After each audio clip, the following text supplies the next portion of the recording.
tardes a todos y a todas las personas que nos acompañan en este momento. Somos la Asociación Colombiana de Antropología y el Grupo de Interés sobre Género y Violencias Basadas en Género. Este es un grupo de la asociación. Queremos darle la bienvenida al segundo conversatorio de este año. Estos conversatorios los estamos realizando desde la Asociación Colombiana de Antropología con el apoyo de otras organizaciones que vienen trabajando los temas de violencias basadas en género, sobre todo con el fin de que dinamicemos y la reflexión, pero también la acción dentro del ámbito de la antropología sobre lo que está pasando en nuestros diferentes espacios. El día de hoy queremos reflexionar particularmente sobre las violencias basadas en género en el medio universitario. Si alguno de ustedes es miembro o no, pues los invitamos a hacerse miembro de la asociación, porque desde aquí queremos revitalizar un poco las reflexiones, los procesos para el fortalecimiento del ejercicio de la antropología, no solamente de investigación de otros temas, sino de lo que está pasando dentro de nuestra misma disciplina, en los procesos de formación, en los procesos de investigación, en los trabajos de campo.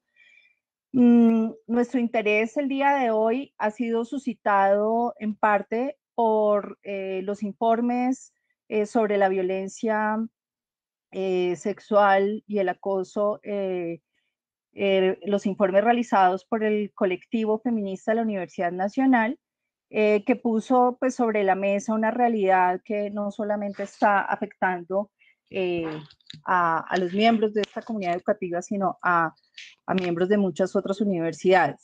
El día de hoy, entonces, queremos extenderle la invitación para que se hagan miembros de la asociación, para que a partir de la reflexión y la acción generemos otras formas de relacionarnos basadas en el respeto y la simetría en las relaciones entre los profesionales de la antropología. Nuestro grupo de interés en antropología, género y violencias basadas en género tiene pues, como objetivo estudiar, comprender los problemas de estas desigualdades de sexo y género en la formación, pero también en el ejercicio profesional de la antropología y buscar, además de la denuncia, generar espacios para profundizar, estudiar, conocer y poner en discusión lo que está pasando con la equidad de género.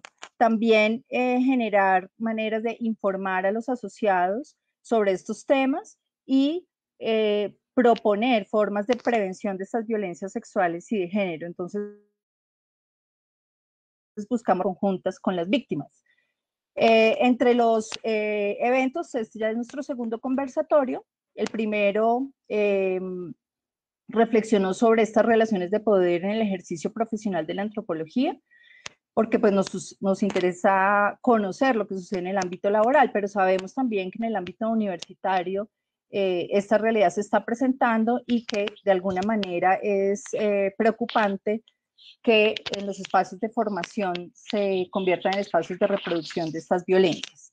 Para dialogar y conversar sobre estos temas, hemos invitado el día de hoy a las compañeras antropólogas, investigadoras, Mónica Godoy, investigadora independiente, Alejandra Jaramillo, del colectivo Jefa, Ángela Castillo, estudiante doctoral, y Natalia Escobar, investigadora independiente.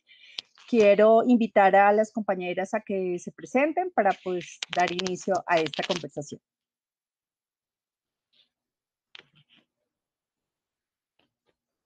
Ángela. Muy buenas tardes a Lorena y a mis colegas que nos acompañan en este conversatorio en vivo y a todas las personas que están conectadas en el Facebook Live. Alejandra.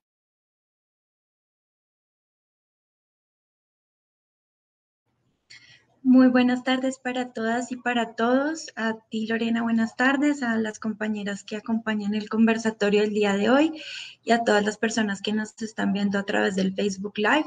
Muchas gracias por acompañarnos el día de hoy en este conversatorio tan importante que transversaliza no solo nuestra formación como antropólogos y antropólogas, sino también en la práctica y en el ejercicio y en el relacionamiento de nuestro quehacer científico. Estimada Mónica, te escuchamos. Hola, buenas tardes compañeras, colegas. Gracias por la invitación y bueno, para mí es un gusto estar esta tarde con ustedes conversando.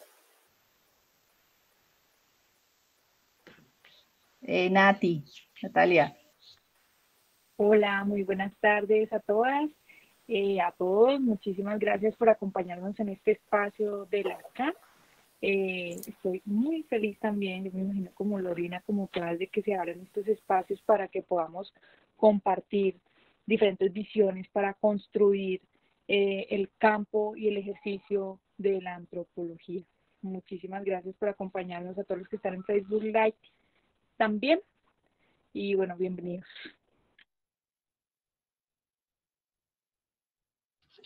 Bueno, vamos a darle paso a Ángela Castillo, que nos va a introducir un poco cuál es el objetivo y un poco los temas que queremos conversar hoy desde una perspectiva analítica y también de denuncia y propositiva frente a las violencias de género.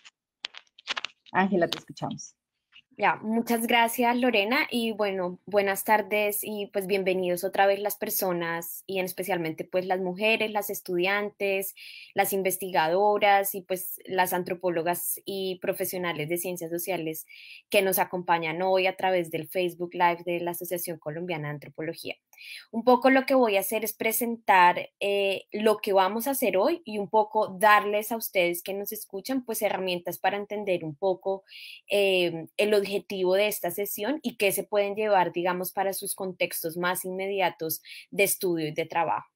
El conversatorio del día de hoy tiene como objetivo describir, analizar y compartir reflexiones a partir de experiencias directas que han vivido algunas de las personas que nos acompañan hoy en el conversatorio, pero también a través de experiencias indirectas sobre las violencias basadas en género y las violencias sexuales que ocurren en el medio universitario.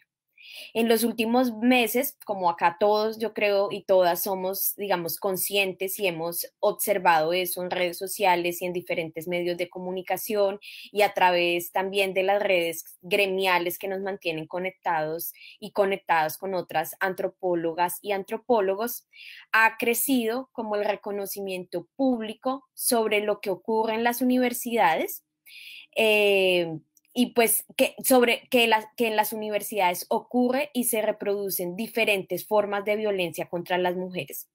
Hemos visto, gracias al trabajo que ha hecho la Comisión Feminista y de Asuntos de Género de la Universidad Nacional, del Departamento de Antropología de la Universidad Nacional de Colombia, hemos conocido un conjunto pues muy plural de relatos y de testimonios que nos muestra que esas dinámicas pues no son aisladas, que esas violencias no son únicas, que no son casos particulares, sino que por el contrario son generalizadas.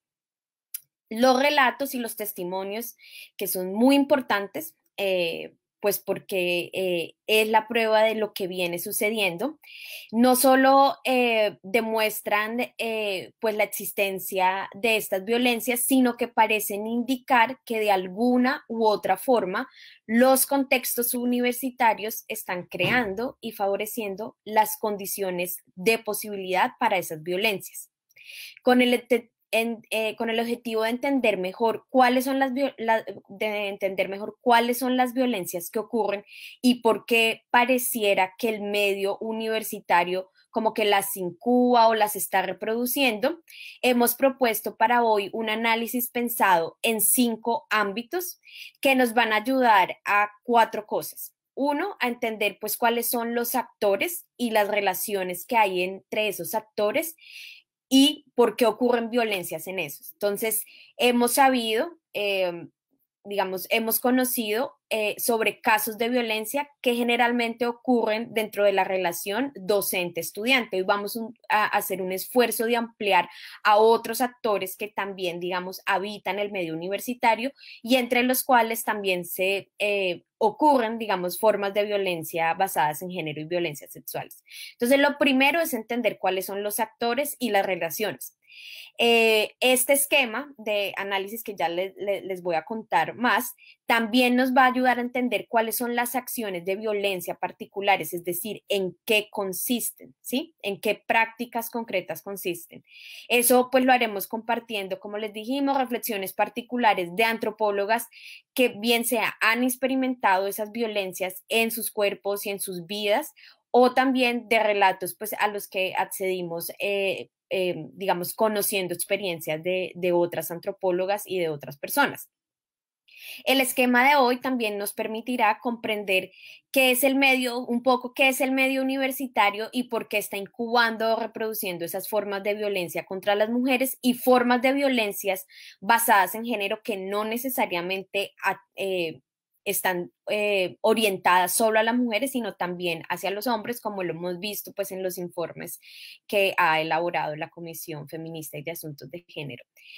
Finalmente, este esquema de análisis pues, nos ayudará a reflexionar sobre herramientas de prevención y un poco a explorar el debate sobre si la prevención debe ser institucional o no institucional o debe, digamos, compartir elementos de ambos ámbitos.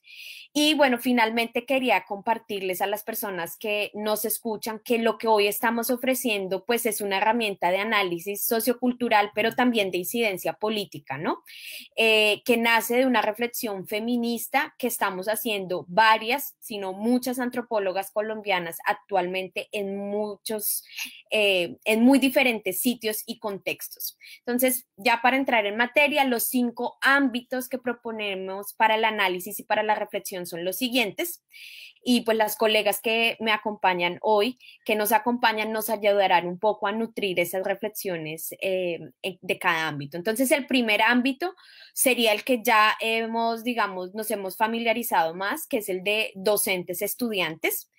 Y un poco vamos a ampliar la reflexión sobre qué pasa cuando algunas violencias de género también ocurren de doble vía, de estudiantes a docentes, tanto como de docentes a estudiantes.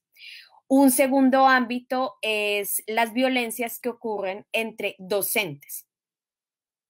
Un tercer ámbito son las violencias que ocurren estudiante-estudiante, que pasan entre los estudiantes y que son violencias de género que están un poco invisibilizadas. Y el cuarto y el quinto ámbito nos vamos a referir específicamente al trabajo de campo. Entonces, el cuarto ámbito son las violencias que ocurren contra las y los investigadores durante la realización de trabajos de campo, bien sean cortos o bien sean largos. Y el tercer ámbito es el trabajo de campo, pero son entonces las violencias basadas en género, violencias sexuales que ocurren contra las mujeres con las cuales nosotros trabajamos en diferentes proyectos, bien sean de investigación o de intervención. Entonces, con esos 5 ámbitos, para que los tengan en cuenta, pues vamos a dar inicio al debate. Muchas gracias, Lorena, y te doy paso. Bueno, a continuación quisiera darle la palabra a Mónica Godoy para que nos hable un poco de cómo se caracterizan las violencias en cada uno de estos bloques o de estas categorías que hemos propuesto y cómo se dan esos repertorios o cómo se manifiestan, cómo se da esa reproducción de estas violencias, qué es lo que se enseña en la teoría y en la práctica. Muchas gracias, Mónica, te escuchamos. Gracias, Lorena.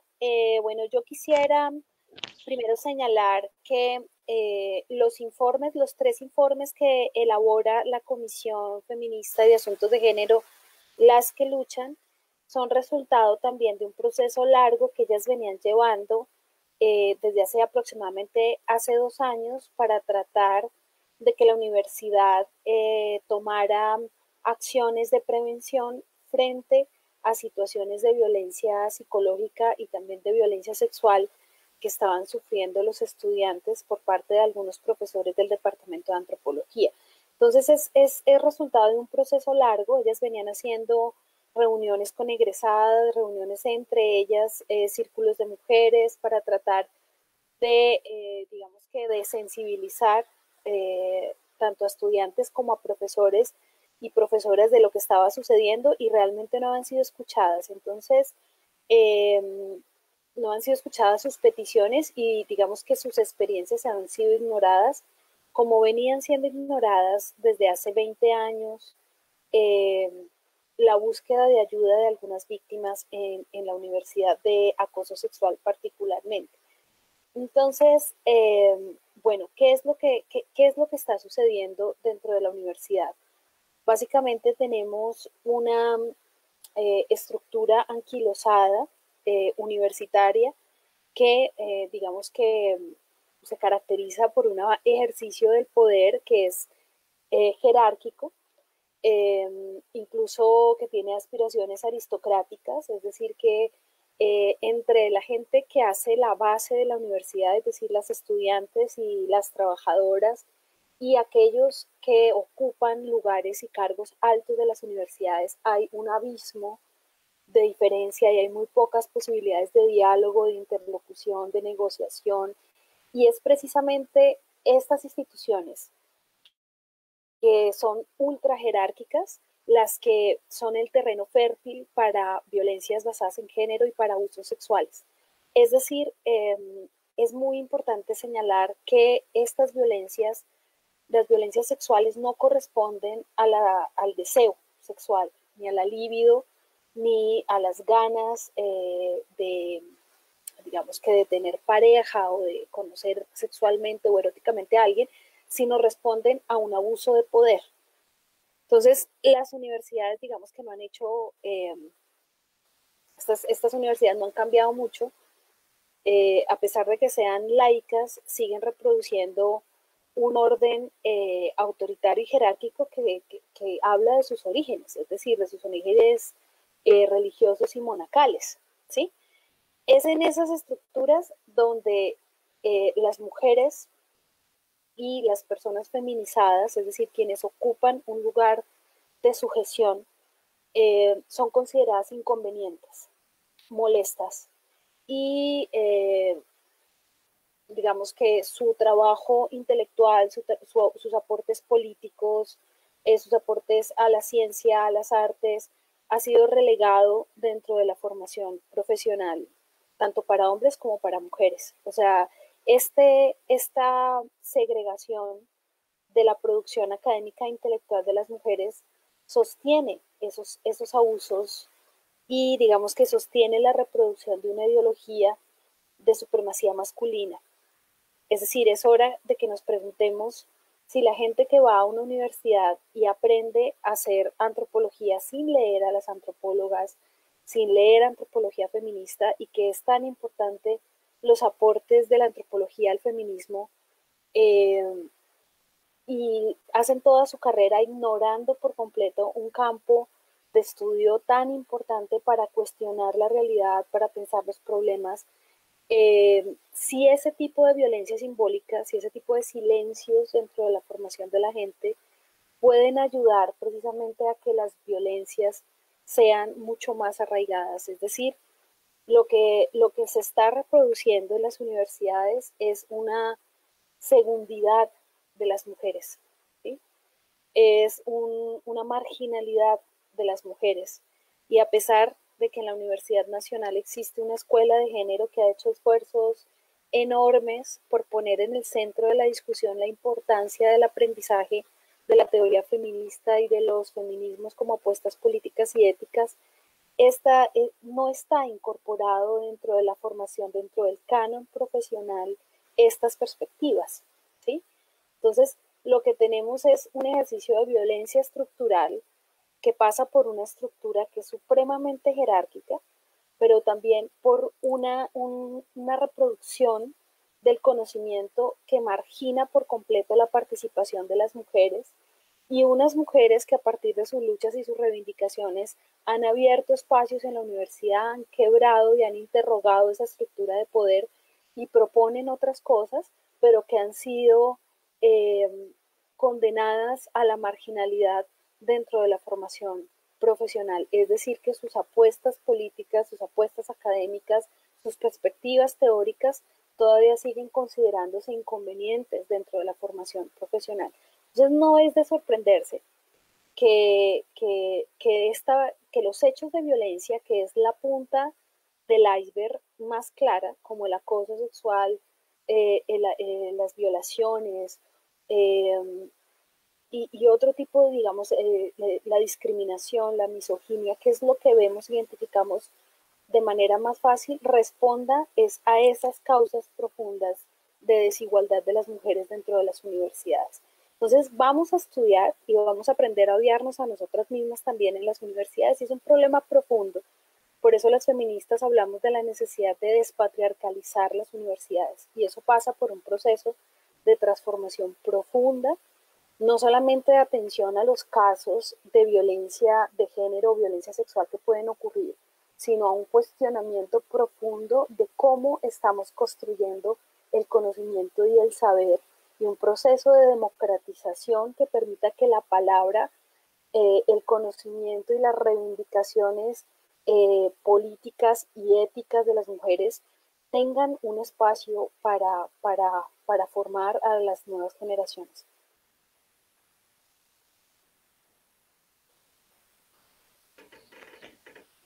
Muchas gracias, Mónica. Yo quisiera darle la palabra a Alejandra para que nos hablara un poco de cómo ha sido esas experiencias y esas reflexiones desde el colectivo en el que ella trabaja.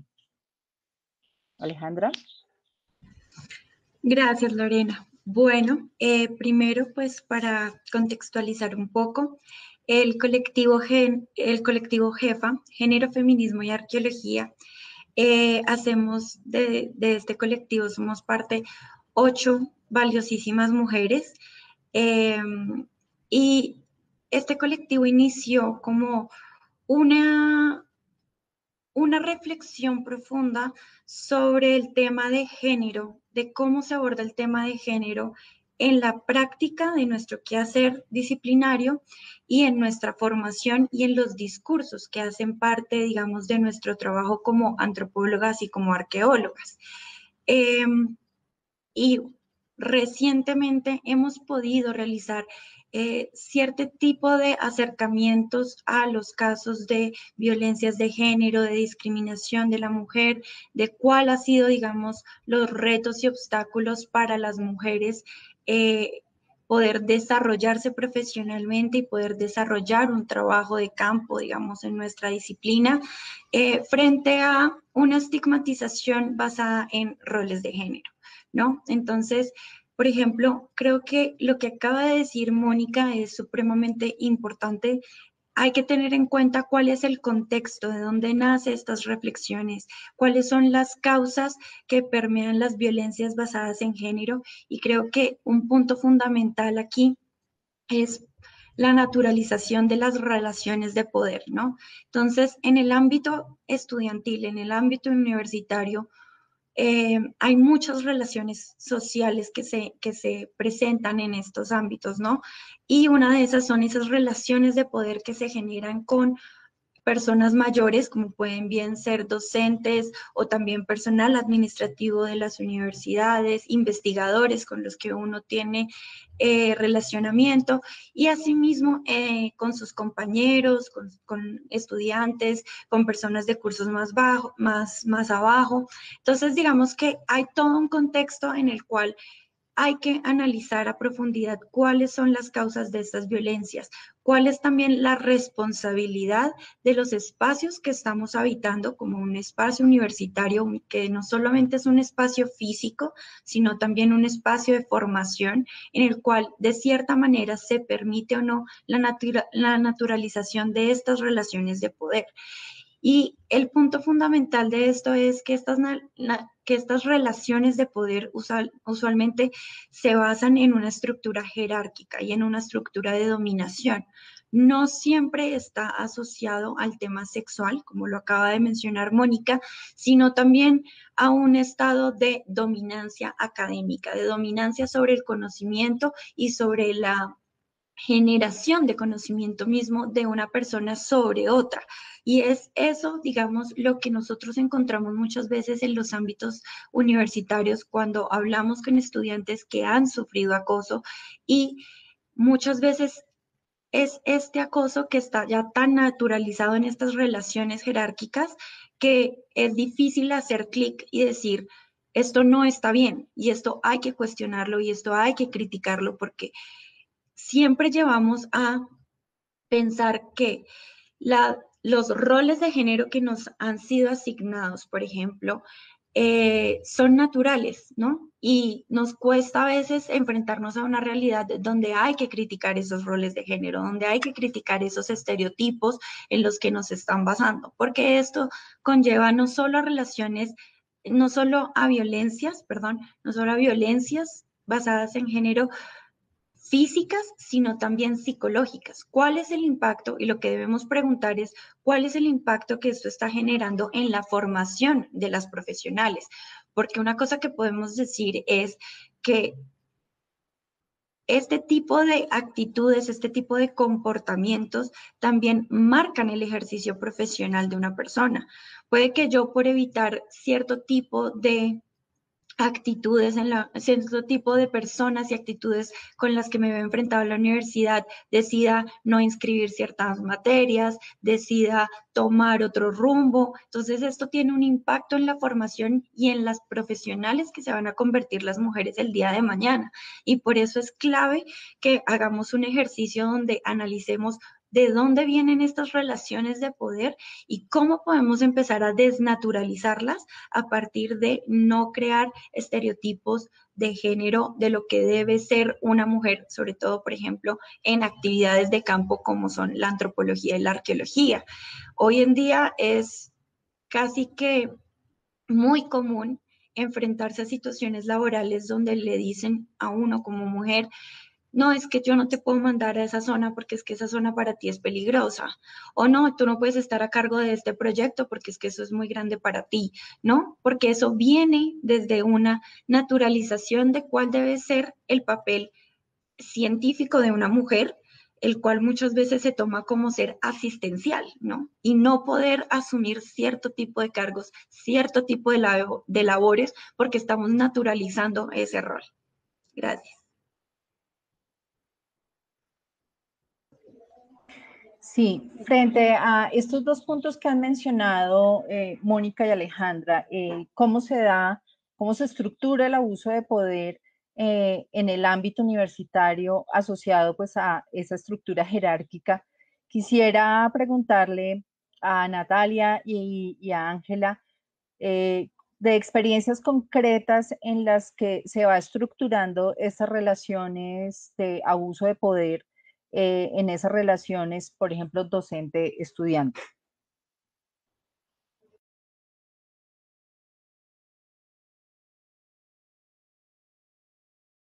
Ángela, ¿nos quisieras acompañar? Eso. Sí, estaba activando la cámara. Pues digamos lo que pienso que es importante em, resaltar es que el medio universitario, pues como decía Alejandra, quieres aportar a lo que ya dice Alejandra, que creo que es muy importante, que es hay unas relaciones de poder mediadas pues por, digamos, por acceso, por ejemplo, a oportunidades laborales, a oportunidades en investigación, a creación de contactos. Siento que digamos, en la relación docente-estudiante debería primar pues como una, una ética pues del cuidado y una ética como asociada pues a la prevención de violencias contra las mujeres. Em, Dejaría ahí y no sé si Natalia quiera complementar. Bueno, con las experiencias en campo, lo que dice Alejandra, digamos como que las experiencias en campo se construyen desde la academia, ¿no? Desde que nosotras estamos en la universidad, la misma estructura de los programas de antropología nos enseñan que el campo es básicamente todo desde donde se fundamenta el conocimiento y la autoridad científica.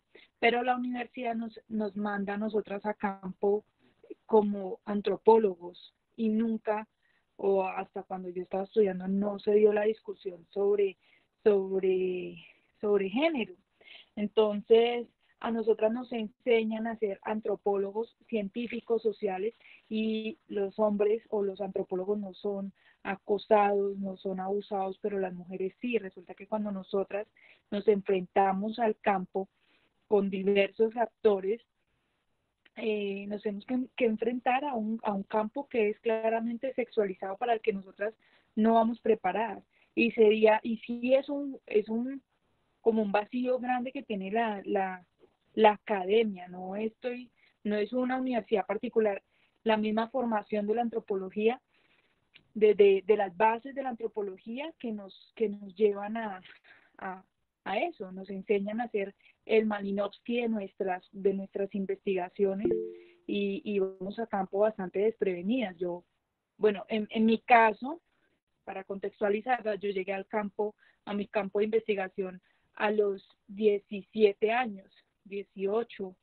Entonces, digamos que sumado a la formación que nos dan como antropólogos, está también la cuestión de la inexperiencia, la edad, y además como que uno sí se enamora del campo, y sí se enamora del tipo de esa forma en que vemos el campo y nuestras investigaciones. Yo creo que por ahora dejo ahí mi intervención. Muy bien. Mónica, ¿quisieras darnos tu perspectiva sobre cómo se van configurando estas relaciones? ¿Algo que tú querías mencionar? Sí, yo creo que cuando nosotras empezamos con la comisión, la investigación para realizar los informes, partíamos de la certeza de que la mayoría de víctimas de violencia sexual son las mujeres, ¿sí? Y lo confirmamos. Es decir, dentro del informe, 49 testimonios pues son de estudiantes y egresadas del programa de antropología. Sin embargo, también dentro de esa investigación nos encontramos por casualidad, con la sorpresa de que efectivamente también había víctimas varones, varones heterosexuales, que habían sido agredidos por otros varones, es decir, por otros varones en una posición de poder distinta. Y estamos seguras también de que no son los únicos, ¿sí? Y a partir del informe hemos estado hablando, digamos que en diferentes espacios, y en algunos espacios de confianza hemos escuchado relatos de otros varones diciendo, sí, a mí también me pasó, y la mayoría de los que les pasó también son agredidos por otros varones. Entonces, solamente quiero llamar la atención frente a que efectivamente es un problema de el ejercicio de prácticas de abuso de poder patriarcal, es decir, que ejercen contra las mujeres una desvalorización por el hecho de ser mujeres, y que a través de la violencia se les desconoce como humanas, como ciudadanas, como sujeto de derechos, ¿sí? Y se las pone y se nos pone en condición de objetos, ¿sí? De objetos que pueden ser poseídos, digamos, ¿sí? Pero en esa posición de las mujeres también se ponen, en esa posición de sujeción, también se ponen otros sujetos, ¿sí? Otros sujetos que es importante que empecemos también a nombrar, ¿sí? Aunque sean minoría, es importante que empecemos a considerar que efectivamente existen, ¿sí? Y que son agredidos bajo las mismas lógicas de poder, y que además no tienen posibilidades de hablar como hablamos nosotras a través de las redes que el feminismo ha construido, y de las nociones que el feminismo ha construido pensando en las mujeres, pero que estos varones además tienen menos posibilidades de hablarlo porque no saben cómo y con quién. Y cuando lo hablan con sus amigos o van a buscar ayuda, la gente se les burla, ¿sí? Esto me parece clave. En la violencia de género y sexual juegan un papel fundamental los espectadores de esa violencia. Es decir, quienes ven qué está pasando y se burlan, quienes inventan chismes y se burlan, participan también de ese ejercicio de violencia. Mónica, has tocado un punto que quería preguntarles a las cuatro frente a esta idea que se tiene muchas veces de que el acoso sexual y la violencia de género hacia mujeres y hombres, como también estás mencionando, es culpa de la víctima, ¿sí? Y no de que existen unas estructuras y unas redes de acoso, ¿sí? Que muchas veces las instituciones, el medio social, eh, lo permite e incluso puede alimentarlo. Quisiera que reflexionáramos un poco sobre más la idea de que el acoso no solamente es un problema entre una pareja de hombre y mujer o entre hombres o entre mujeres incluso, sino que se constituye más en una estructuración de unas relaciones sociales donde hay una red de todos los que permitimos de alguna manera que el acoso suceda. ¿Qué piensan ustedes al respecto?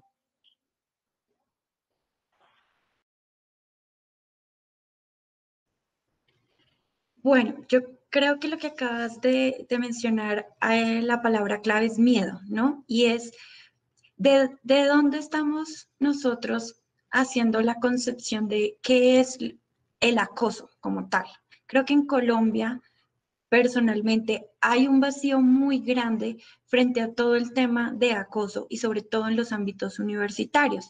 Hemos visto cómo hay reiterados casos donde estudiantes, tanto hombres como mujeres, como personas trans, han puesto quejas y quejas en los diferentes departamentos, en diferentes universidades públicas, privadas, sobre el tema de acoso y realmente las universidades no saben cómo enfrentarse a un caso de acoso diferente a un caso de violación o de abuso sexual, porque siempre lo que se encuentra con los denunciantes, y por eso es la parte del miedo, que es lo que tú dices, lo que siempre se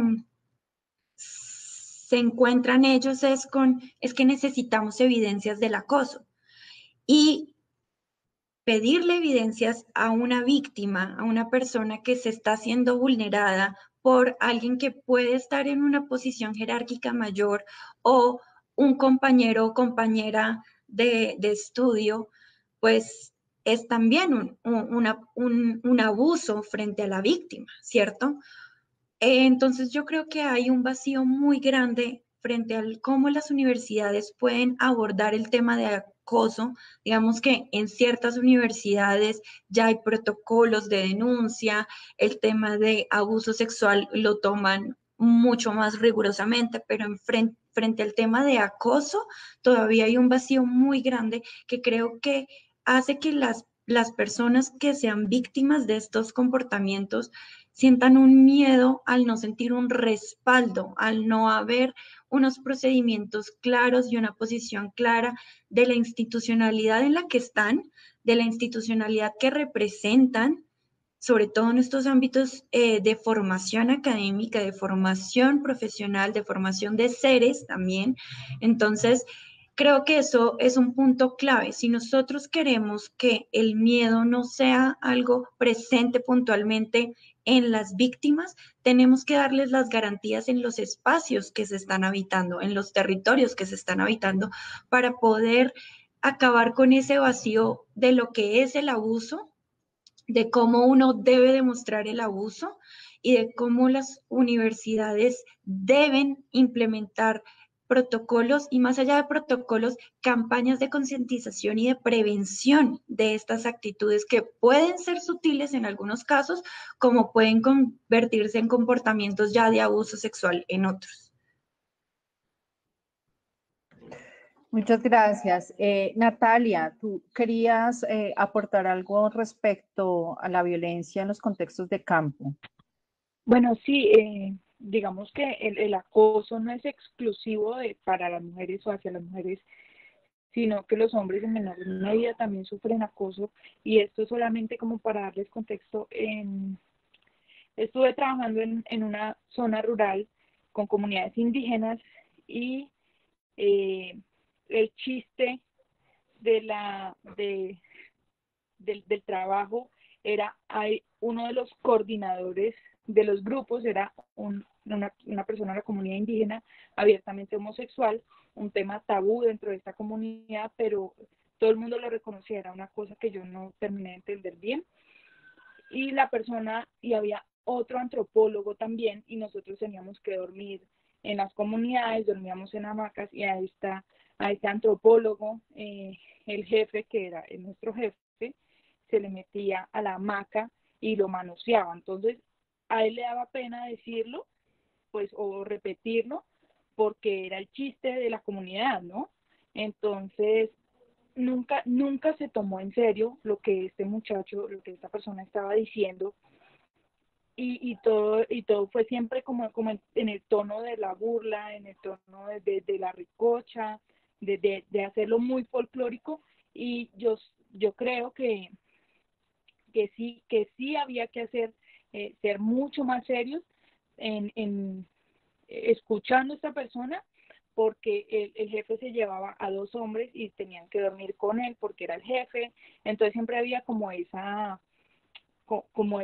esa condición de que como era el jefe, entonces tenían que hacerle caso, estaban en sus comunidades. Entonces esos claramente, estas situaciones de acoso no solo pasan a las mujeres, y es supremamente incómodo, porque además si el peso para las mujeres es grande por la culpa, por la vergüenza que sentimos, para los hombres es el doble, me imagino yo, porque además de la vergüenza es tener que enfrentarse a las burlas de los demás compañeros, amigos, conocidos, de todos, y las comunidades en general, que pues cuando estamos en campo era como eso nomás.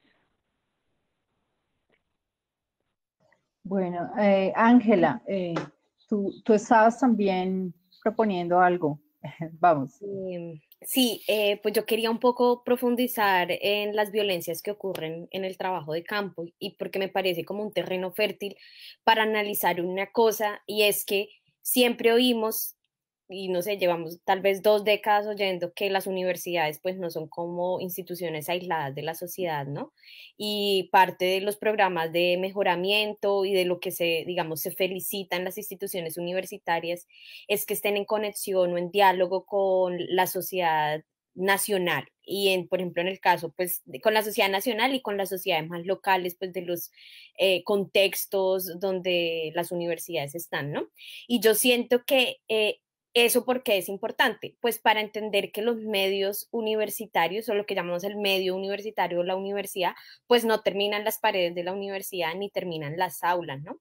El medio universitario, que creo que es importante porque pues es lo que anima la reflexión hoy, es también como una red, como un pulpo de muchas relaciones, espacios, actividades, prácticas que están conectando a la universidad y a los actores que están dentro de la universidad, bien sean docentes, investigadores, estudiantes y personas con trabajos administrativos, con otras personas en la sociedad. Y yo siento que ahí también hay pues procesos de violencia. Y creo que el caso de la disciplina antropológica, pues no, digamos, nos sirve para darnos cuenta cómo la universidad no se agota en los salones, sino que ocurre en otros contextos. Yo quiero llamar la atención como para complementar lo que dijo Natalia, que me parece pues que fue maravilloso y como muy iluminador, es a veces las violencias que la universidad lleva a las zonas donde hacemos trabajo de campo.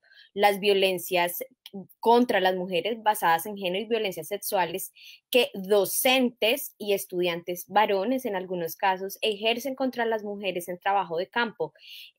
Habiendo hecho trabajo de campo en zonas, por ejemplo, del Pacífico colombiano, recuerdo como anécdotas y también que otras personas me han contado, en las que investigadores varones pues ejercían, podía, digamos, suponerse, o digamos, uno podía inferir de las conductas que practicaban como sí, que había acoso contra las mujeres que habían en los trabajos de campo, que habitaban esos lugares.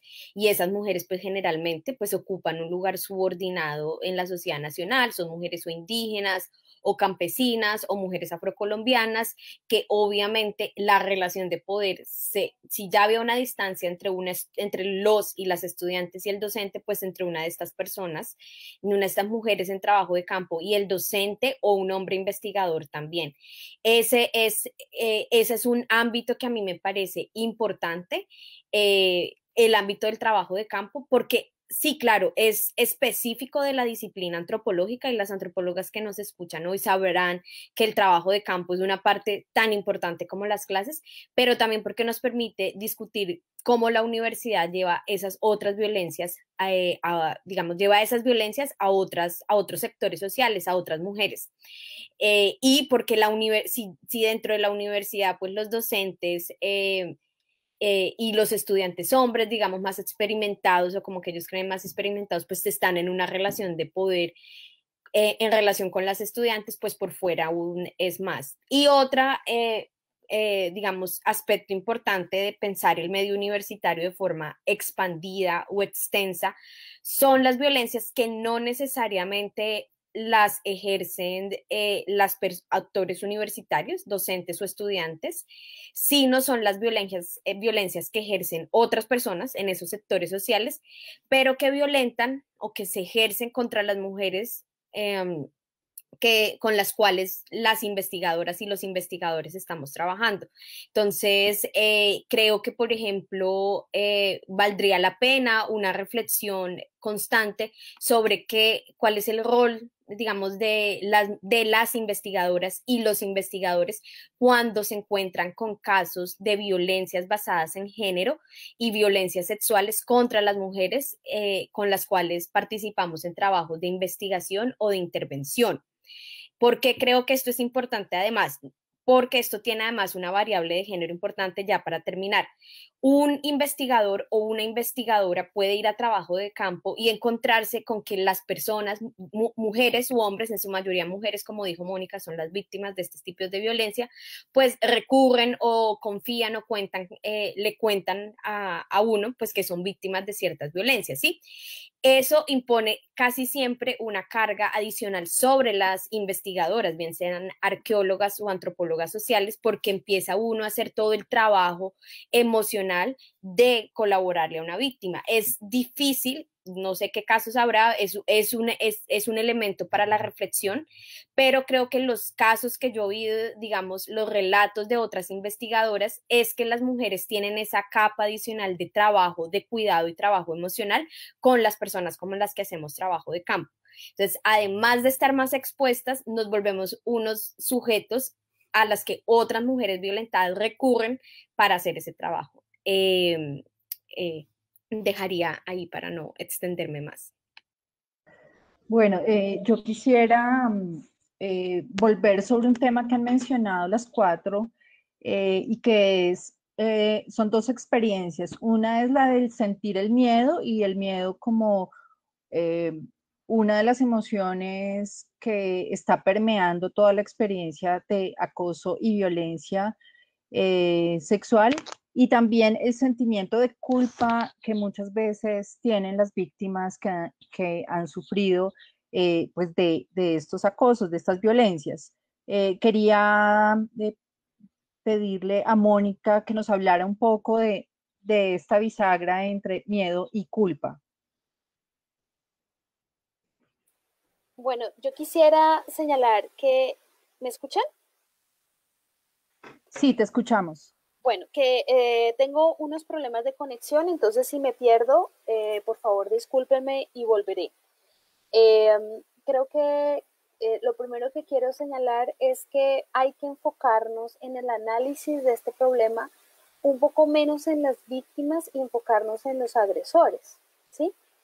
Es decir, en este caso encontramos, digamos que arquetipos masculinos que tienen que ver con la construcción precisamente de una masculinidad basada desde el autoritarismo, desde el abuso del poder, personalidades egocéntricas que están, digamos que acostumbradas a la atención pública y que consideran que es su derecho acceder a los demás cuerpos y lo defienden como un derecho.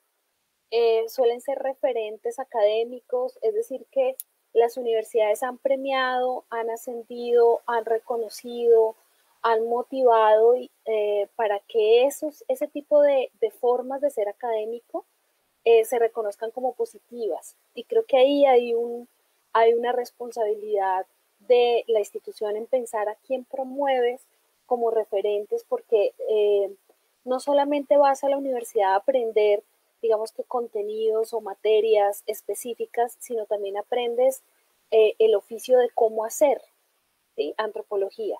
Y es muy importante el papel de referentes de los profesores y de las profesoras a la hora de cómo te relacionas con la gente en los procesos de investigación, ¿sí?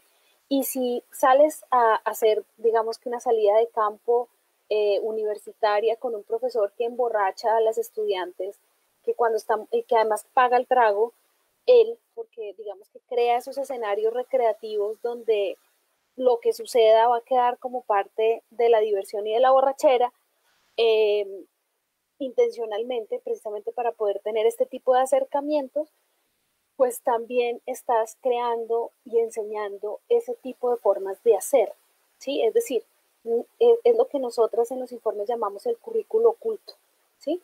Entonces yo llamaría a la importancia de que nos fijemos en las prácticas de estas personas que están siendo acusadas de agresión sexual, que tratemos de mirar cómo han incubado la culpa en quienes han sufrido digamos que, sus ataques, porque la culpa les sirve para manipularlas y mantenerlas calladas durante mucho tiempo. Y si la culpa no funciona, es decir, decirle, tú aceptaste venir a mi casa, tú aceptaste venir a tomar un café conmigo, eh, esto es una relación consentida porque tú eres mi asistente de investigación. Digamos que todo este tipo de excusas que sirven para manipular emocionalmente a quienes viven la violencia y sobre todo para que no denuncien. Por eso es tan difícil el proceso de denuncia, ¿sí? Y tiene tantas barreras, porque la culpa tiene una función de control social, ¿sí? Y además a eso súmele la educación de género, para las mujeres que venimos con esta herencia judio-cristiana que hace que las mujeres tengamos la culpa del pecado original de aquí, de todas las desgracias que han pasado. Y si ustedes se dan cuenta, en las reacciones de los agresores o de los supuestos agresores frente a las denuncias se ve ese arquetipo.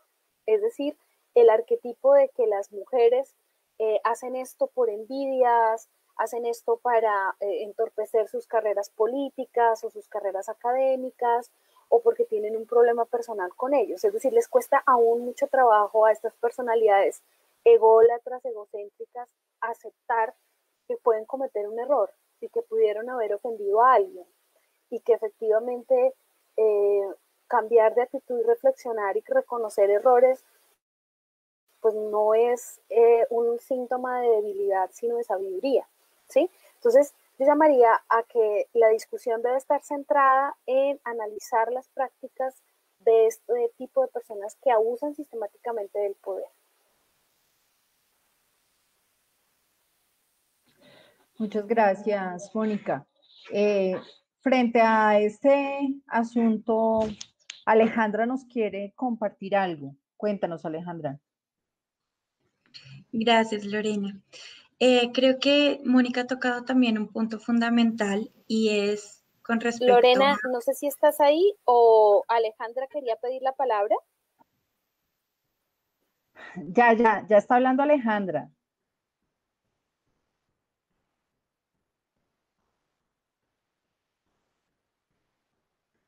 Sigue, Alejandra. Gracias. Mónica tocó un punto fundamental y es la responsabilidad, ¿no? De los actores o de los victimarios, si se quiere decir de alguna manera, o poner una categoría sobre las personas que tienen estos comportamientos inadecuados. Y quiero mencionar dos cosas puntuales con respecto a eso. La primera es en un sentido de la universidad como un espacio de relacionamiento, como un espacio de compartir conocimiento, como un espacio en el que se construye conocimiento fuera del aula de clase, en conversaciones con compañeros, en conversaciones con profesores. No está mal que se promulgue una cercanía o una amistad frente a los docentes y los estudiantes. ¿Cuál es el error? ¿Y dónde está? Y Mónica lo dijo, ¿cuál es la permisividad de esos ambientes universitarios que promueven tipos de conductas que son inadecuadas? Y es que estos espacios de esparcimiento donde se comparte conocimiento, donde se hacen debates, donde si se quiere, hasta se avanza un poco en el conocimiento por medio de compartir ideas, de criticarlas, de debatirlas. No se trata solo de pensar que el profesor es una persona que puede llegar a ser mi amigo o no por medio de afinidad social, por medio de afinidad en ideas, en ideología, en pensamiento, ¿no? Pero es también que se tenga presente que esa permisividad se está trasladando a los trabajos de campo, a las salidas de campo, donde el profesor no puede perder esa figura de ser formador. Es que es una responsabilidad que él tiene y que él o ella adquieren al ser un formador de una persona en la sociedad.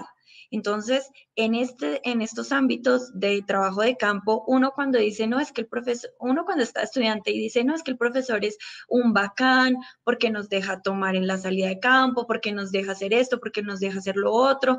No se trata de que lo veamos como un bacán, sino que es una persona que está perdiendo la responsabilidad que adquirió de formar esas personas. Y es en esos espacios donde se vuelve una línea gris entre uno poder acercarse al profesor para compartir ideas, para debatir ideas, y ya se vuelve es un chabacán, por decirlo de alguna manera. Y no quiere decir que uno no pueda construir relaciones sociales con profesores o con otro tipo de autoridades en la universidad, sino es cuestionar esa permisividad, porque es que nada le está aportando a un estudiante que el profesor sea permisivo o no en una salida de campo, sino lo que está haciendo es permitiendo que eso desencadene en actitudes inapropiadas de parte de ese profesor. Y lo que no debemos olvidar, por ejemplo, es todo lo que tiene que ver con el consentimiento.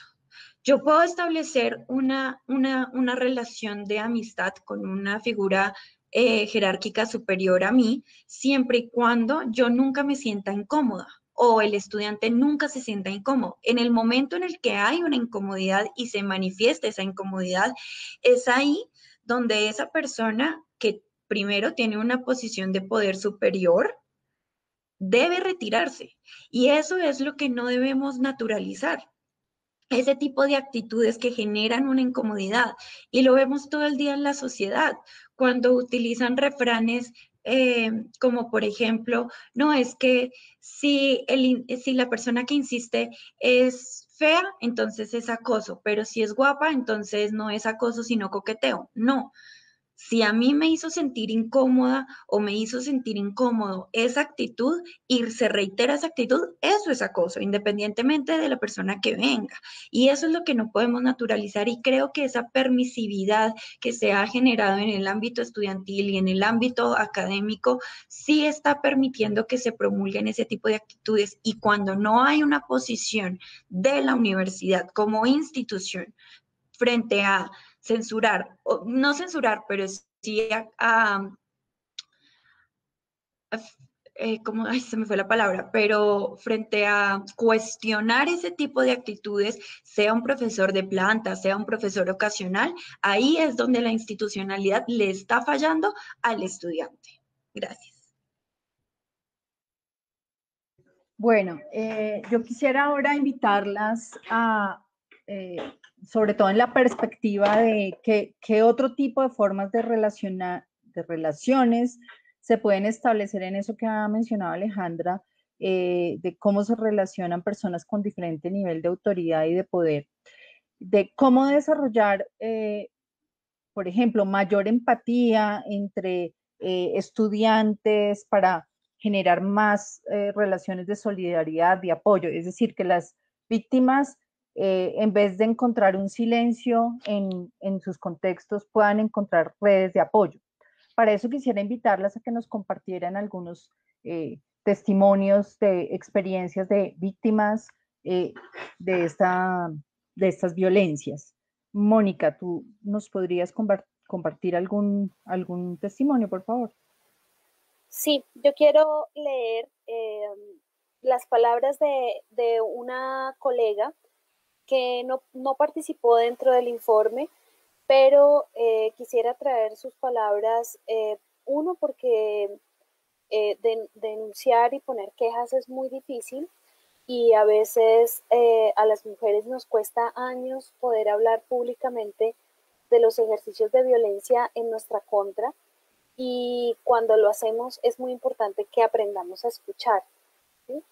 Y lo primero que encontramos cuando las víctimas hablan públicamente es un rechazo y un juicio contra ellas, que lo que hace es profundizar el daño recibido por el hecho de violencia. Entonces, en el ánimo de aprender a escuchar y también de reconocer en estos testimonios la continuidad de la violencia contra las mujeres y las universidades con un ambiente sumamente hostil para nosotras, quisiera traer las palabras de esta colega.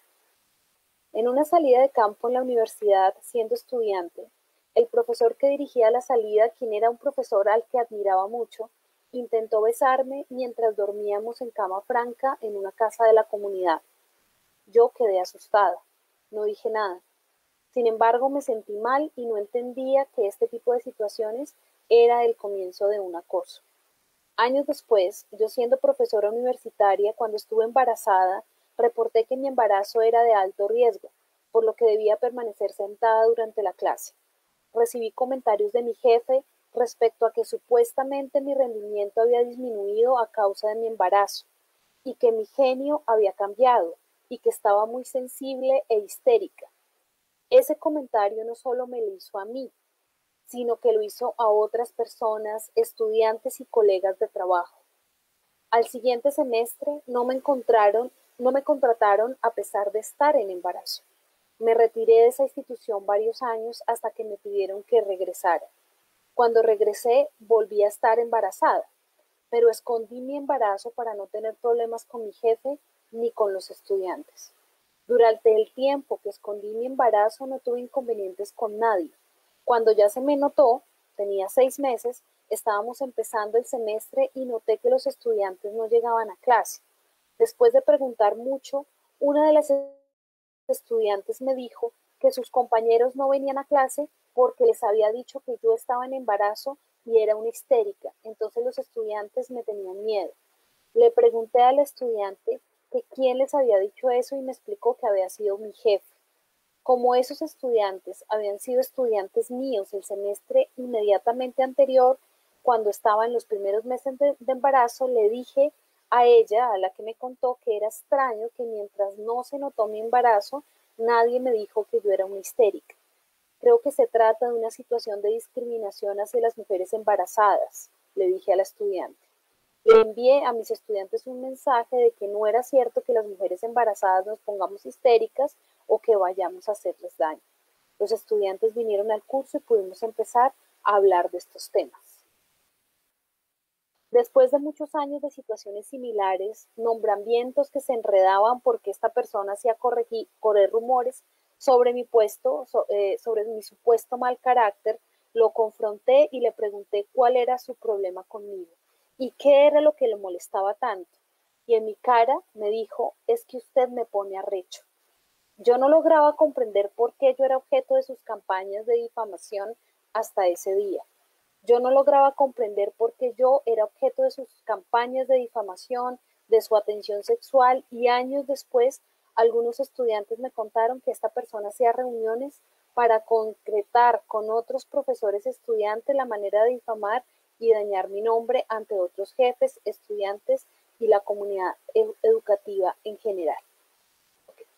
Paro aquí es solamente un fragmento del testimonio de una colega que me parece importante para entender el nivel de violencia que tienen este tipo de ejercicios que parecieran inocuos e inocentes, como difundir un rumor misógino contra una mujer que está embarazada, y que ese rumor vaya creciendo y se vaya extendiendo entre la comunidad precisamente para estigmatizar, señalar y perjudicar a las mujeres a partir de un ejercicio de discriminación. O sea, las violencias basadas en género generan muchísimo sufrimiento y suelen tener suelen ser constantes desde que somos muy pequeñas en la casa, en la familia, hasta los ambientes laborales donde llegamos a trabajar.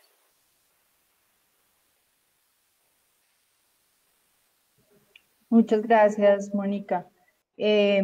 Frente a este tipo de experiencia de ser acosadas y de ser acosados, ¿qué se podría recomendar si pensamos en transformar estos patrones de relaciones en el campo y también en las universidades?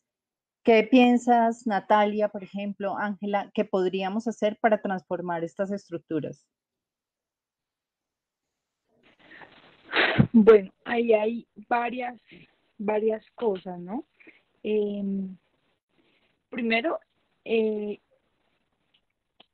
a mí, bueno, a mí me gustaría hacer referencia al artículo que está publicado en la revista Cadernos de Campo de la Universidad de Sao Paulo, que se llama precisamente No es mi culpa, porque durante la escritura de este artículo yo sentí que sí era mi culpa. Entonces es como una forma de recordarme que no es nuestra culpa lo que está pasando en campo, que no es nuestra culpa la forma en que se construye la academia y la manera en que nos enseñan a nosotras a ser antropólogas. Y bueno, respecto a lo que se haría diferente, a lo que se podría hacer, es precisamente desde la academia, desde las aulas, tener que nos enseñen, ¿no? Que alguien nos advierta, y yo tengo la esperanza de que en ese momento ya se haga, pero hasta que yo estudie yo no leí un solo artículo feminista durante mi pregrado, por ejemplo, no se tocaba el tema del campo y el género juntos en un mismo texto, y menos en la planeación del trabajo de campo. Entonces podría sonar que todo mi trabajo de campo durante 10 años fue en el Pacífico colombiano, y yo nunca sentí ese miedo, porque yo nunca lo vi como una amenaza, ¿no? El único miedo que yo tenía en el Pacífico era a la oscuridad en la noche, pero en un contexto en el que pues yo andaba con hombres todo el tiempo, vivía en la casa de un señor, y no tenía esa noción de miedo, de amenaza. Pero entonces sí sería muy importante que desde las aulas a nosotras sí, digamos, nos enseñen cómo es el campo, ¿no? O cómo podría ser el campo, y que no es un lugar libre de género como podría ser la universidad mientras nosotros estamos estudiando, que se puede interpretar como que la universidad, no lo estoy diciendo que sea así, pero se podría pensar que la universidad es un lugar libre de género, más seguro para nosotras, aunque pues lo ha demostrado los informes, el trabajo de Mónica, súper grande en este tema, pero digamos como que eso podría ser un paso para las que salimos a campo y a campos tan alejados de nuestras casas.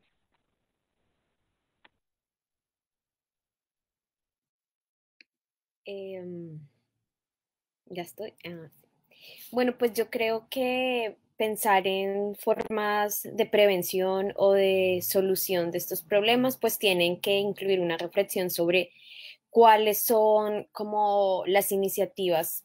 Qué pena, creo que está haciendo mucho ruido afuera. ¿Cuáles son las iniciativas institucionales y las no institucionales? Entonces, yo creo que hay que avanzar en ambas, y avanzar en ambas implica que en las institucionales, pues tanto las directivas de los centros universitarios como los docentes, como el personal administrativo, pues tiene que, no sé, como asumir, tener la voluntad política para hacer programas, por ejemplo, de prevención, que creo que son importantes, que sean regulares, que se les enseñe a las y los estudiantes cuáles son los tipos de violencia de género, que se enfoque en la prevención, que se fortalezca el protocolo.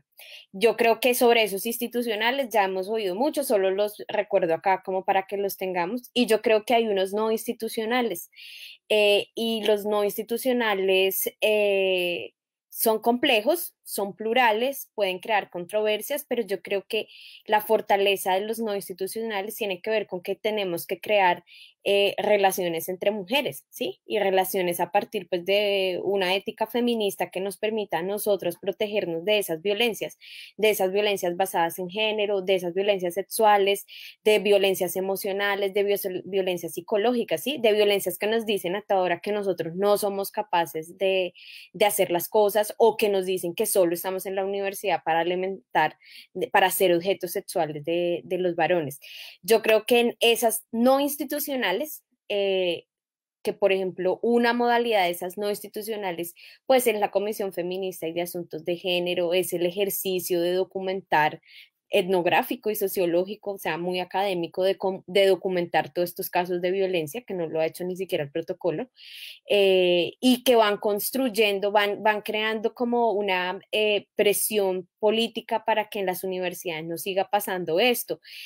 Yo quiero invitar a las estudiantes y a las egresadas y a las investigadoras que nos escuchan a que no les tengan miedo a caer a estos espacios, a hablar con sus compañeras sobre estos temas, porque solo ese trabajo colectivo de llegar a un consenso, pero no solo un consenso discursivo, sino un consenso material, ¿sí? Y material y político, que no vamos a permitir que esas violencias sigan pasando ni en las aulas, ni en los sitios de trabajo de campo, ni contra nosotras en el trabajo de campo, ni contra las personas con las que trabajamos. Yo creo que eso es importante.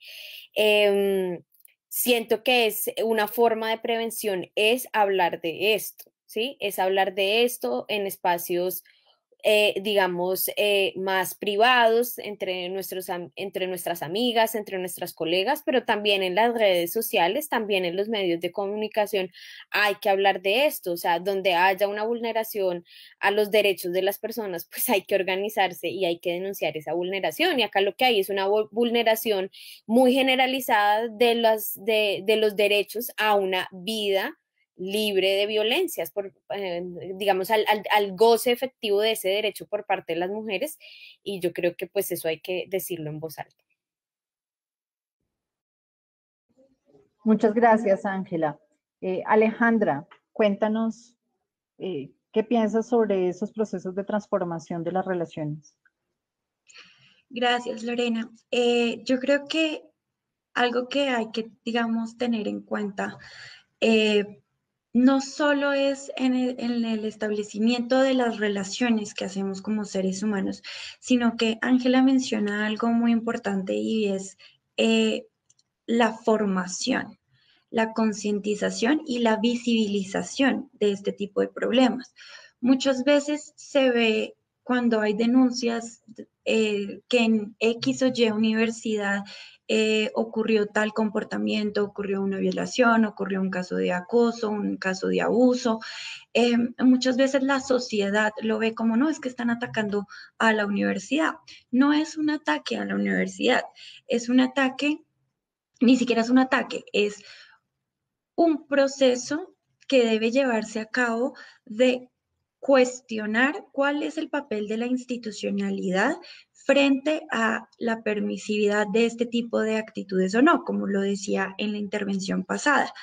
Pero también se trata de, y en estrategias de prevención de las violencias de género, hay un tema que está tomando mucha fuerza, y es la creación no solo de espacios seguros, sino de espacios incluyentes. Entonces yo creo que la reflexión la debemos llevar es al campo de lo efectivo y de lo académico, en cómo estamos pensando nuestras universidades, nuestro trabajo de campo, nuestros ambientes laborales como espacios incluyentes, donde de verdad haya un respeto por la otredad.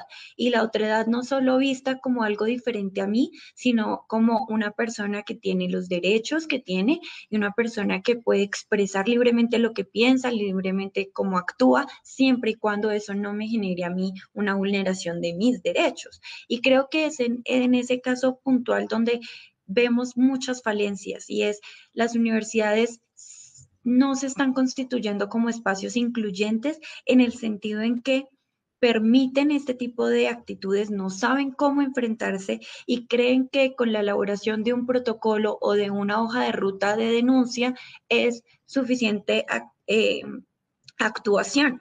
Pero cuando uno va a ver cuáles son esos protocolos, cuáles son esas hojas de ruta, es un proceso burocrático demasiado extenso que usualmente no termina en una actividad efectiva. Entonces, lo que debemos impulsar para hacer estas campañas de prevención son acciones afirmativas en los espacios universitarios, en los espacios laborales, donde contundentemente estemos rechazando este tipo de actitudes de abuso, de acoso y de violencias basadas en género, teniendo en cuenta también que no solo las violencias son físicas, sino también psicológicas, y es que una persona que está en su proceso de formación se vea enfrentado a este tipo de actividades puede no solo generar un reproceso en su formación profesional, sino en su crecimiento personal. Eso puede derivar en inseguridades, puede derivar en ansiedad, puede derivar en depresión. O sea, también el tema de la salud mental hay que tenerlo en cuenta en este tipo de espacios. Y otra cosa que quiero mencionar que creo que es fundamental es también cómo nosotros como sociedad podemos aportar a construir espacios seguros en nuestros ámbitos también, desde los colectivos, como colectivo Jefa, por ejemplo. Nosotros siempre hemos tratado de darle visibilidad a los casos de abuso, a las denuncias, a las inconformidades, porque en nuestra sociedad, sobre todo en la sociedad colombiana que vivimos, el machismo y los roles de género de estereotipos están muy normalizados, hacen parte de nuestro convivir. Y cuando uno entra a criticar eso, se cree que hay una inconformidad con respecto a una persona, con respecto a una institución, y eso es lo que debemos acabar, que si uno está manifestando una inconformidad frente a eso, no es precisamente porque uno quiera atacar la institucionalidad o porque quiera atacar a una persona por simple envidia profesional, sino porque hay una crítica sobre sus comportamientos y debemos dejar de normalizar cierto tipo de comportamientos, cierto tipo de formas de relacionarnos con el otro, ¿no? Entonces, y ya para finalizar, creo que es fundamental que se dé una educación con enfoque de género que transversalice no solo la formación profesional, sino también el actuar y cómo voy a desarrollar yo mi profesión en campo y en el quehacer de la disciplina. Muchas gracias, Alejandra. Bueno, hay ya ideas concretas sobre qué podemos hacer desde nuestros diferentes ámbitos y también qué deberes y responsabilidades recaen sobre las instituciones en donde se están reproduciendo estas violencias. Mónica, tú querías aportarnos algo a este punto. Sí, sí, sí, sí. Gracias. Yo quería señalar que cuando hablamos de trabajo de campo y violencias de género, pues se nos vienen a la cabeza, obviamente, como las situaciones más alejadas, digamos, territorialmente, geográficamente de la ciudad, pero en realidad, si ustedes se dan cuenta, esa situación histórica, ¿sí? Es decir, no tienes, incluso te pueden suceder haciendo etnografía virtual, digital. El nivel de acoso sexual a través de el mundo virtual es sumamente violento y difícil de manejar. Entonces, entender que no tiene que ver con la lejanía geográfica del crecimiento exponencial de una masculinidad completamente agresiva que se cree con el derecho de corrección sobre las mujeres.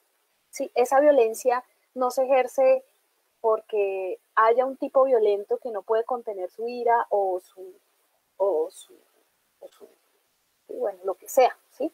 No tiene que ver con eso, tiene que ver con que hay una sociedad que fomenta que ese sea el tipo de expresión de ser hombre, ¿sí? Y creo que frente a qué podemos hacer, yo sí siento que la respuesta está en la política, ¿sí?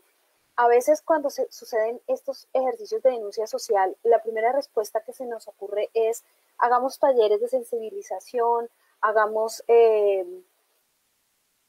explicaciones del protocolo, de la ruta, trabajemos más en esto y todo eso está bien, digamos, o sea, es importante informar y sensibilizar frente a la violencia de género, pero es más importante ganar poder porque como es un abuso de poder, tiene que ver con el terreno de la política.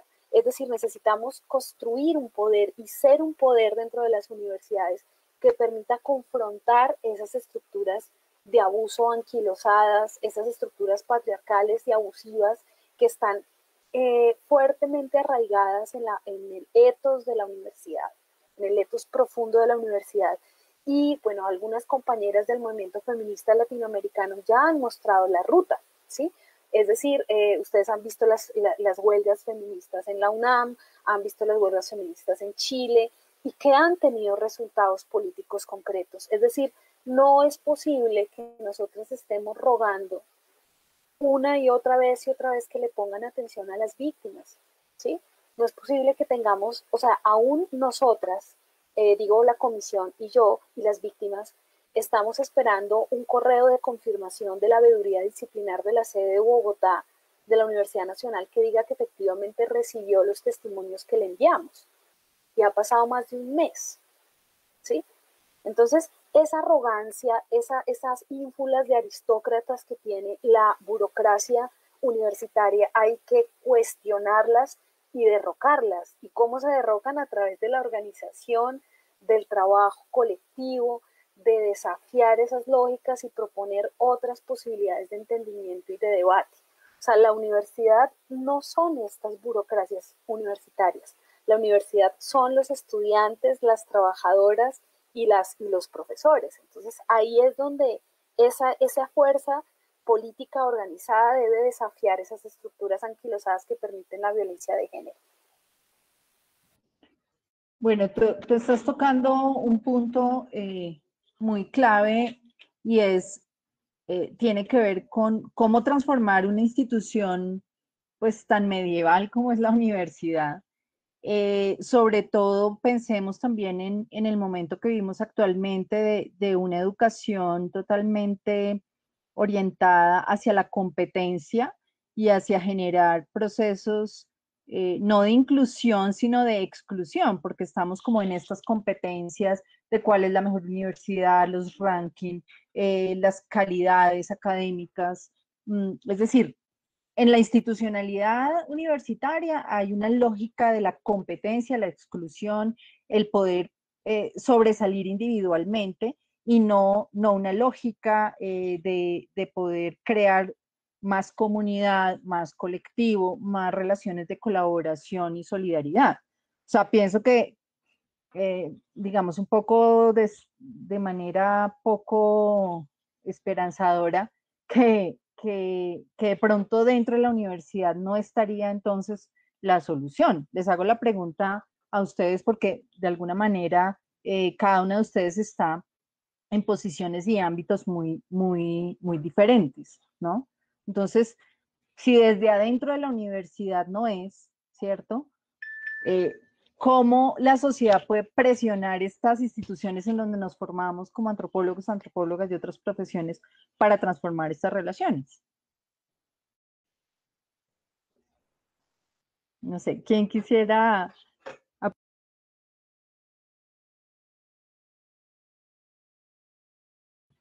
Ángela, Natalia. No, pues yo creo que, pues no sé, creo que lo que dijo Mónica es totalmente clave. O sea, creo que no sé qué más añadir respecto a respecto pues en relación a lo que dijo Mónica, más que insistir en eso, que es una relación de poder y que en ese sentido, y creo que esto es obvio y decirlo de forma clara nos ayuda a estudiantes egresadas y demás, y es como que hay construir poder. Ahora, construir poder, pues no estamos hablando de construir poder electoral o no, sino es como construirnos como mujeres, estudiantes, investigadoras, que pues pueden influir en cómo se construyen estos escenarios universitarios y en que debe importar nuestras experiencias de vida, nuestros intereses. Eh, sí, no sé qué más podría aportar en relación con eso. Bueno, algo que mencionaron hace un rato varios de ustedes tuvo que ver con, digamos, hay como una dualidad. Uno es que esta estructura de acoso y estas relaciones de acoso generan unos impactos en las víctimas que pueden marcarle la vida, su trayectoria profesional, su desempeño en los diferentes campos. Y otra es como justamente para quienes hacen el acoso, los perpetradores, es sobre infundir este miedo y que han ido, digamos, teniendo la posibilidad de ascender incluso dentro del ámbito académico y laboral.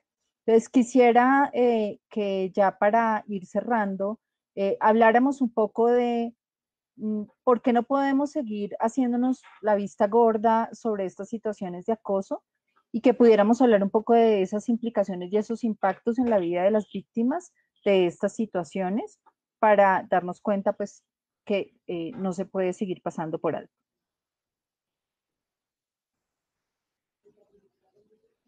Natalia, ¿tú nos quisieras aportar?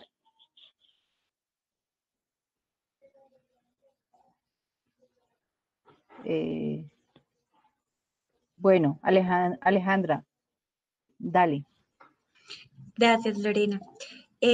Bueno, yo creo que un poco para redondear los elementos que hemos mencionado aquí que atraviesan y contextualizan toda esta violencia que se está generando en los ámbitos universitarios, en los ámbitos laborales. Creo que hay que partir también de algo fundamental y es, esto no pasa exclusivamente en la antropología y en la arqueología.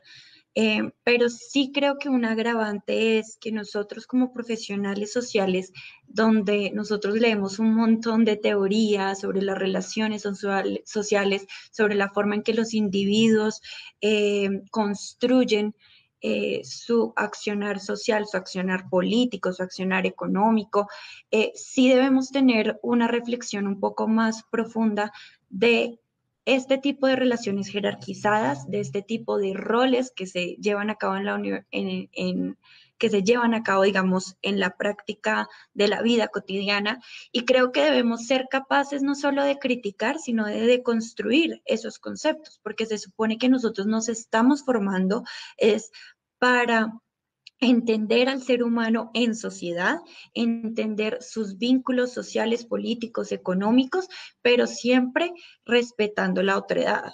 O eso fue lo que yo aprendí en la universidad. Entonces, a mí sí me parece muy triste que la antropología, la ciencia social, la arqueología no sea ajena a estos comportamientos cuando se supone que nosotros, desde que nos forman precisamente para no reproducir roles heteropatriarcados. Entonces, sí creo que hay que hacer unas reflexiones muy profundas también sobre qué es lo que se nos está enseñando, cómo se nos está enseñando, quiénes nos están enseñando, para poder un poco ayudar a ese proceso de construcción.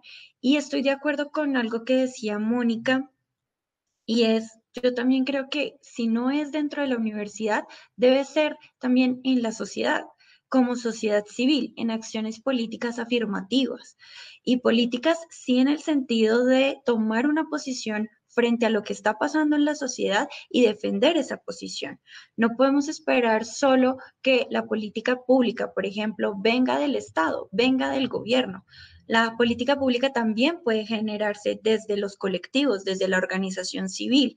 Y en ese sentido es que también debemos hacer acciones afirmativas que permitan deconstruir este tipo de comportamientos. Debemos tener una conciencia y debemos hacer unos ejercicios reflectivos y reflexiones profundas sobre estos comportamientos, sobre cómo rechazar tajantemente estos comportamientos y que las personas que los perpetran no sigan en puestos donde su responsabilidad es formar a estudiantes que tal vez el día de mañana van a reproducir esos comportamientos que vieron. Y creo que es en ese sentido también que debemos hacer el llamado de atención, y es que ¿cómo presionamos a las instituciones? ¿Cómo podemos hacer esto? Y es a través de acciones afirmativas y acciones políticas, donde nosotros tengamos un posicionamiento que tajantemente rechace las violencias de género y las violencias psicológicas y físicas. Bueno, ya queremos concluir y quiero invitarlas, primero agradecerles a Natalia, Ángela, Alejandra y Mónica por haber aceptado la invitación a participar en este conversatorio, por su generosidad al compartir experiencias y reflexiones y trabajos que ustedes han venido realizando con rigor, con un compromiso personal, político, por transformar una realidad pues que nos estaba avasallando hasta cierto punto y por hacer, digamos, una mirada distinta a este fenómeno. Entonces quiero invitarlas a que por favor nos compartan un mensaje a todas las personas que nos están escuchando en este momento, que están posiblemente desde sus trabajos de campo o en su proceso de formación en las universidades o ya en sus ambientes laborales, posiblemente enfrentando situaciones como las que hoy describimos. Entonces quisiera pedirle el favor a Ángela que nos dé su mensaje final para este conversatorio.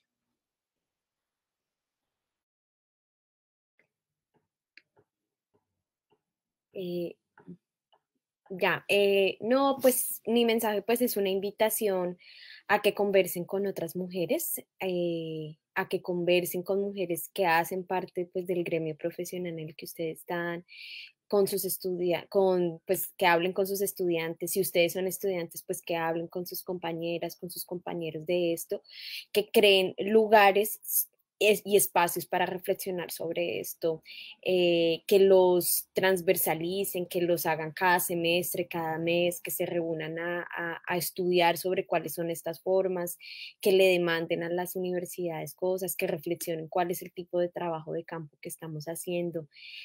Yo creo que hay algo, pues pienso que hay algo, digamos que esto en estos procesos de reflexión en los que llevamos varios meses, digamos, de forma más constante, pues han sido muy dolorosos para muchas, ¿no? Muy dolorosos, pues dependiendo de los tipos de violencias que muchas hayamos experimentado, ¿no? Pero yo creo que lo interesante o lo que vale la pena rescatar en medio de todo eso es que creo que estamos haciendo un trabajo de producción cultural muy importante y es lograr crear como los caminos para que esto no se repita, brinda, digamos, todas estas experiencias, tanto haber participado de estos conversatorios como por ejemplo los informes que están haciendo las compañeras en el departamento, pues le dan herramientas a otras mujeres. Entonces yo creo que acá se rescata un poco como ese carácter crítico que siempre decimos los antropólogos y las antropólogas que tiene la antropología colombiana, y yo creo que es esto, este es el tipo de trabajo como de crítica inmanente sobre lo que ocurre en la sociedad que los antropólogos y las antropólogas podemos hacer y ofrecerlo pues a otros sectores sociales, entonces que pues seguirlo haciendo. Muchas gracias a las personas que nos están escuchando, a las compañeras, aprendí muchísimo, y a Lorena por tu trabajo de moderación. Bueno, Me comentan que hay algunos comentarios en el Face, entonces, no sé, después de esta pequeña conclusión, vamos a ver si podemos acceder a los comentarios para que pues conozcamos un poco las apreciaciones del público que nos está escuchando. Bueno, Alejandra, tu mensaje para cerrar.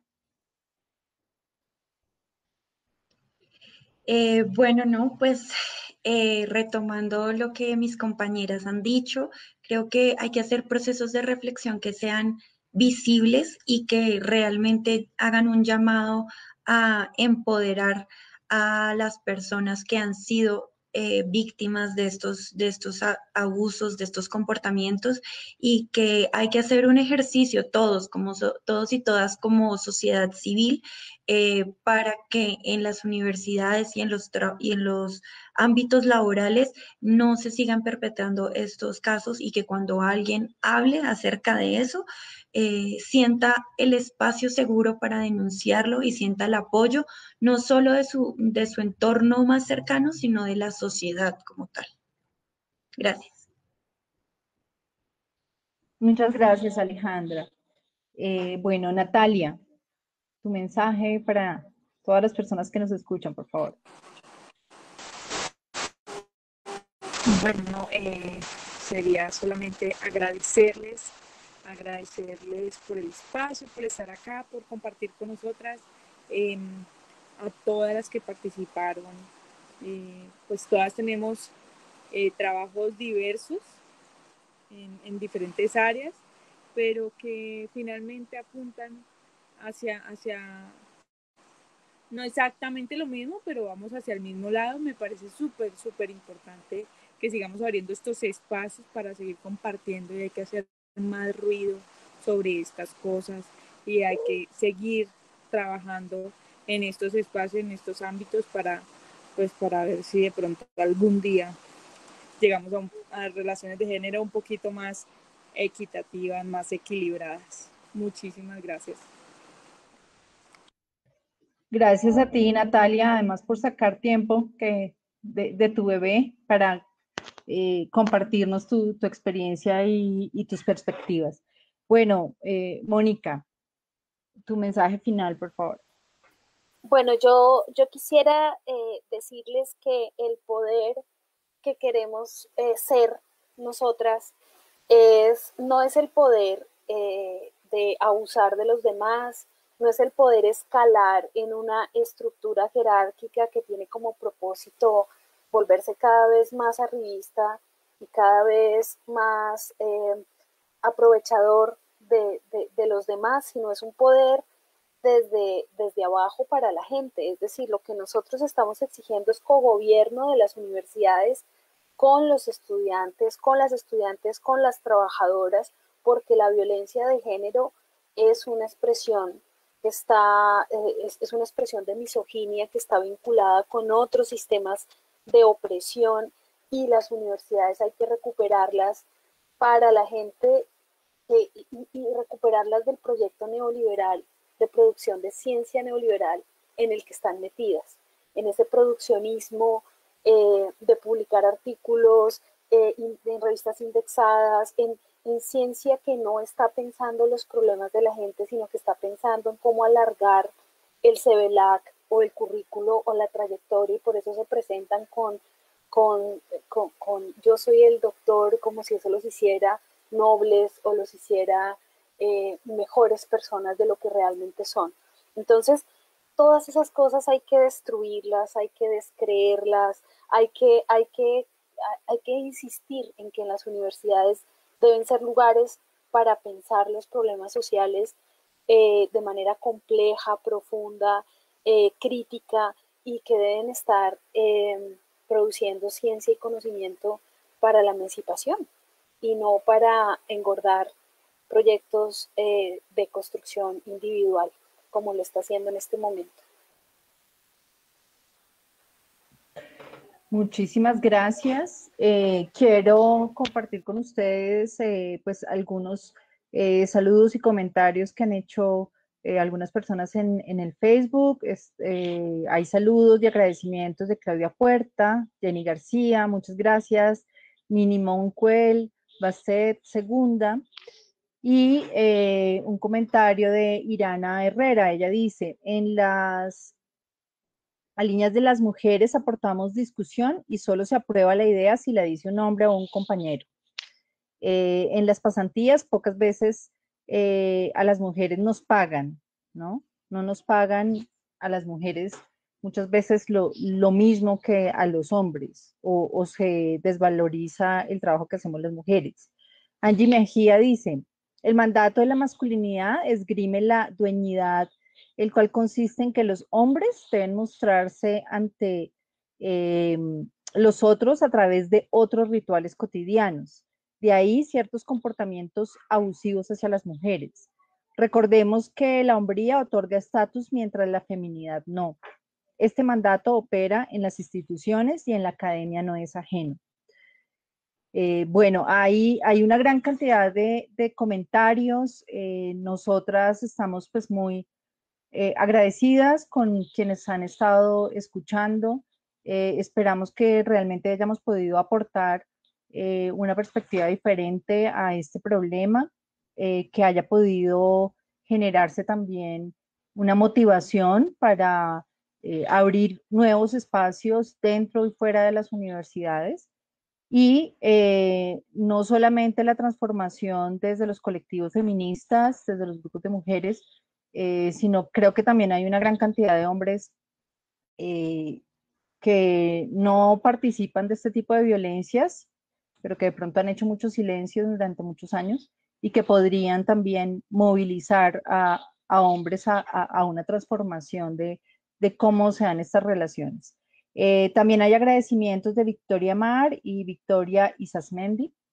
Y bueno, yo particularmente quiero agradecerles pues a todas las participantes del día de hoy, a Margarita Chávez, quien también nos ha impulsado en todo este proceso, a Claudia Puerta, para que desde el grupo de la Asociación Colombiana de Antropología y el Grupo de Interés en Género y Violencias Basadas en Género podamos seguir esa reflexión, podamos seguir profundizando, no solo en identificar todas estas dinámicas, estos problemas, sino en generar acciones de carácter político, de carácter afirmativo, como han dicho Mónica, Alejandra, en la transformación de nuestra manera de hacer antropología, porque no podemos estar haciendo una antropología para otros sin empezar desde la propia casa.